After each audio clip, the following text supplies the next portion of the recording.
ඔයාලා උපයා ගන්න දේ වටිනාකම කලින්ම තේරුම් ගන්නකො.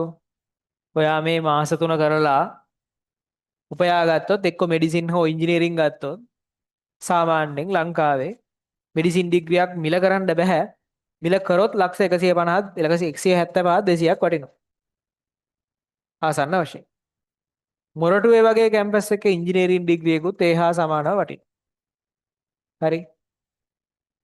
එතකොට ඔයා උපයාගන්නේ ඒ මුදල නිකාතකට මේ පාඩම් කරන එකකින් වැඩ කරන එකකින්. ඒතර ඔය මුදල උපයා ගන්න ඔයාලට ලකුණු කීයක් ඕනේද?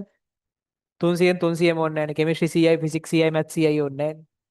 සාමාන්‍යයෙන් ඒ තුනක් කියන්නේ 75න් 3යි. 75න් 3යි කියන්නේ 225යි. ලකුණු 225ක් වගේ තමයි ඕනේ. ඉතින් ඩබල් AB වලටත් යන්න පුළුවන්. එතකොට අපි තුමු ලකුණු 225කට තමයි ඔයාලට ලක්ෂ 175ක් විතර හම්බෙන්නේ. ලකුණු 220කට විතර 200ක් වුණත් ඇති වෙන්න පුළුවන්. අපි තුමු ලකුණු 200කට කියන. ලකුණු 200කට ඔයාලට හම්බ වෙනවා ලක්ෂ 175ක 180ක වටිනාකමක්. ඒ නිසා සාමාන්‍ය රුපියල් මේක එක ලකුණක වටිනාකම බෙදලා ගත්තොත් කීයද? 175 බෙදීම 200.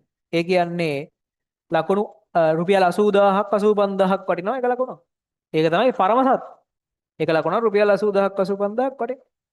ඉතින් ඔය 80000 85000 හම්බ කරන්න රස්සාවක් කරන මිනිස්සෙක් කොච්චර මහන්සි වෙන්න ඇතිද? වගේ අම්මා තාත්තා කොච්චර මහන්සි වෙන්නද රුපියල් මේ ලකුණු එකකට අනුරූප මේ රුපියල් ගන්න. ඒ කියන්නේ රුපියල් 80000ක් උපයන්න. හිතන්නකෝ සාමාන්‍යයෙන් ඇවරේජ් මිනිස්සෙක්ගේ පඩිය රුපියල් 50000ක් 60000ක්. ඒ මිනිස්සයා හැමදාම උදේ හැරෙන්න ඕනේ ඔකට. හැමදාම බස් එකේ යන්න ඕනේ.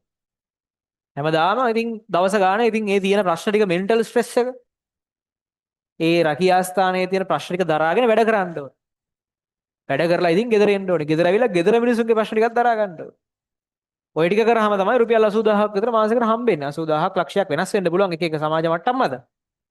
ඉතින් ඒක ඔයා එක ලකුණකින් ගන්නවනේ. ඉතින් බාණ්ඩ ඔය මහන්සි වුණාට පාඩුයිද කියලා? ඒකයි මම කියන්නේ හැම වෙලාවෙම එක ලකුණක් කියන්නේ රුපියල් 50000ක් 80000ක් අතර විතර ගන්නවා.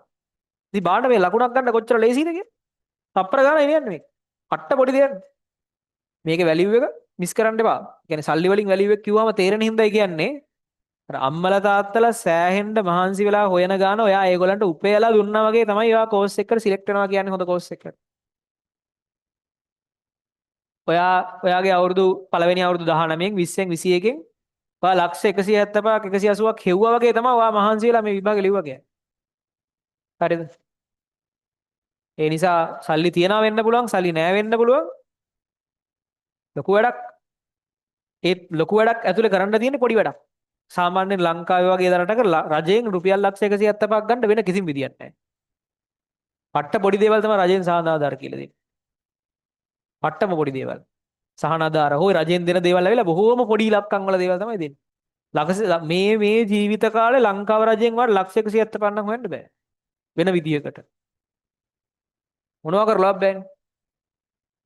ඒ නිසා එකම chance එකයිනේ. ඒතර ඒක ගන්න ඒගොල්ලෝ chances තුනකුත් දීලා තියෙනවා. මේ වෙලාවේ කරන්න බලන් උපරිමේ කරන්න. මේ වටිනාකම් තේරුම් ගන්න. හරි.